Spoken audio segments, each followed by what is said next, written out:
Hi everyone, welcome back to Novel Nomad and welcome to what I'm going to be doing is mini reviews. I did this for Adelaide Writers Week last year and I found it really fun to kind of look back at what I've read recently and just to do a quick wrap up of how I felt whilst reading that. So this month I am doing the Quarantine-athon and I thought I might as well do some mini reviews for the books I'm reading. So week one was to read a book about people struggling through hard times, just to inspire us to realise that whilst this COVID-19 is going to be a really big impact upon our society, we definitely can get through it. So for that one I chose The Grapes of Wrath by John Steinbeck.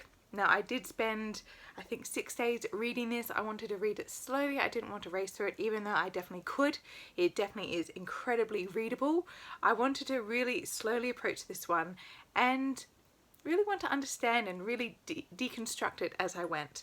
So we're starting off, the whole basis of the story is about a family in Oklahoma who are driven out of their farm home that they've had in the family for generations, and they are driven west by pamphleteers who are promoting the farms and work available in California. So there's this huge mass migration of people who basically their farms have been liquidated by the banks, and the banks have taken over the farmland and just destroyed the farms by getting huge tractors to like completely run over the territory. And so all of these families are forced out of their communities, out of their lives, out of their homes, and they track west. And so this mass migration happened during the Great Depression. This was written in 1939 or was published in 1939. So it definitely was an impact of the Great Depression that happened in 1929. And this is absolutely brilliant. So you do follow the family. Primarily you follow Tom. He is one of the sons of the Joad family and he has just been released from prison early on parole. And he's technically not supposed to leave the state, but he's scared to leave his family, so he does go with his family to California. But it's not just following the Joads. There is this really interesting structure throughout the novel where it has a narrative chapter following the family, and then the following chapter is usually what I like to think of as the Greek chorus. So what is typically used in Greek epic plays is like a choral entry where they would be singing the general consensus of the audience, or they would be singing what the society should be saying. So there is this big community viewpoint. So this really encapsulates not just the Joad family but the entire the entire community that is swept up in this madness. So you have perspectives of bankers, what they should be selling to salesmen, and salesmen, how they should be pamphleteering to the farmers, and then how they're selling that to the farmers.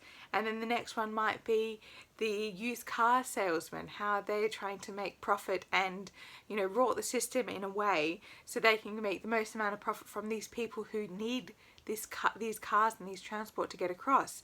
And then you hear all of these issues that are happening in this big tumultuous tumble of voices, and it is just so impactful, those really short ones. So I think that was ability for Steinbeck to really kind of get philosophical on us and really try and make us understand this isn't just about the Joad family. It's not about similar families in this situation. It is about the entire society, because it's not just an issue the Joads are having, it's an issue the entire society is facing. So the main problem I think he constantly brings up here, and you see it appearing a lot more in the later stage of the book, is the issues with the Reds.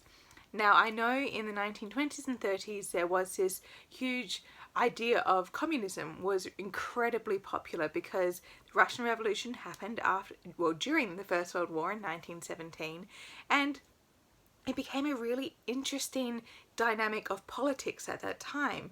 So you had all this communist idea, which were obviously red. That's where that kind of slang came from, that's in the book. So all of these communist idea where people are working for the people, and people are working for each other.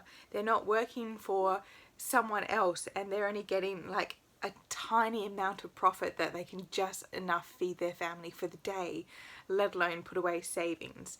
So it is really interesting that they're bringing this political aspect into it, and I think having that background knowledge that I knew this was something that was huge in the society at the time, all this discussion of communism, socialism, nationalism, it was really swirling, and I think the people in power were really afraid of losing that power to these ideologies. So there is this kind of fear of the Reds, but also this idea that perhaps something that these ideologies are telling us, that things that can be different can also help our current societies be better. And so that's what I really loved about this whole structure in this novel. So going into the characters themselves, it was really, really fascinating because each character felt so distinct. Because I was really worried about going into this. You had this family who were all going west. How would you be able to differentiate between them? But you had Tom Joad. He was absolutely my favourite. He was incredibly perceptive. He could really understand what was going wrong in the current system. And then you had Ma and Pa, and they were the parents of the Joad children at the time. And that was really interesting to see how their characters changed from the very beginning of the book, and how this huge movement and this huge change forced a power structure to change within the family itself. So that was really fascinating. You also have the grandma and grandpa, Grandma and Grandpa Joad. They were really interesting, although they were more of an early sacrifice, let's say, and they were almost sacrificing the older ways. So that kind of holding on to tradition and hope was being lost very early on in the book. The uncle as well, he was an interesting character, very haunted by his sins, and he was very self-orientated in many of his actions of what drove him. He did work for the group and for the community, but he was very self-orientated, and it's interesting to see how these characters who are very self-orientated, how they end up. So they all have their own little arc, their own little story narrative within the book, and I think Steinbeck manages to play this out perfectly. So this is an epic. It feels to me like in the structure and style of a Greek narrative epic, it is really showing this huge odyssey that this family has to go on just to survive, just to get food in their stomachs. But it's not only that, it's showing the hypocrisy of the American society at the time and the complete greed and fear that were being whipped up by the people in power to keep the people who did not have any power subdued and desperate. Ultimately, one of my favourite things is getting to chapter 25. The end of chapter 25 is when you finally realise why this book is called The Grapes of Wrath.